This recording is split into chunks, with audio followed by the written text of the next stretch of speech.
लोकसभा चुनाव से पहले लगातार एक के बाद एक पार्टियां अपनी अपनी लिस्ट जारी कर रही हैं। ऐसे में भारतीय जनता पार्टी के द्वारा पहली लिस्ट जारी कर दी गई, जिसमें 51 लोकसभा सीटों पर घोषणा की गई है। मतलब 51 कैंडिडेट भारतीय जनता पार्टी ने अपने मैदान में उतार दिए।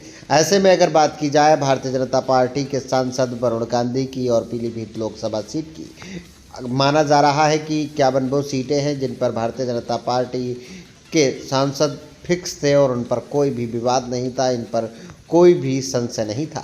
ऐसे में भारतीय जनता पार्टी सीधे तौर पर अगर चाहती तो पीलीभीत लोकसभा से वरुण गांधी का नाम फिक्स कर सकती थी, लेकिन वरुण गांधी का नाम न होना कहीं न कहीं अब संकट को गहराता नजर आ रहा है।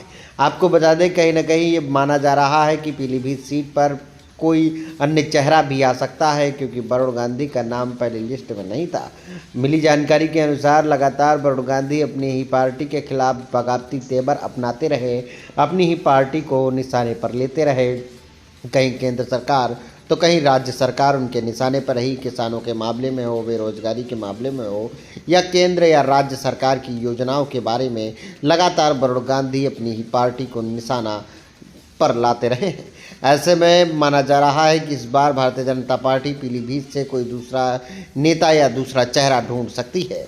ये चर्चाएं चल ही रही थीं कि पहली लिस्ट 51 सीटों की जारी की गई। उन 51 सीटों में पीलीभीत का नाम न होना सीधे तौर पर यह दर्शाने लगा है कि अब भारतीय जनता पार्टी पीलीभीत से किसी नए चेहरे की तलाश में है। अब दूसरी लिस्ट आने के बाद ही कन्फर्म होगा कि भारतीय जनता पार्टी दूसरे चेहरे को ढूंढ रही है या वरुण गांधी को ही मैदान में उतार रही है।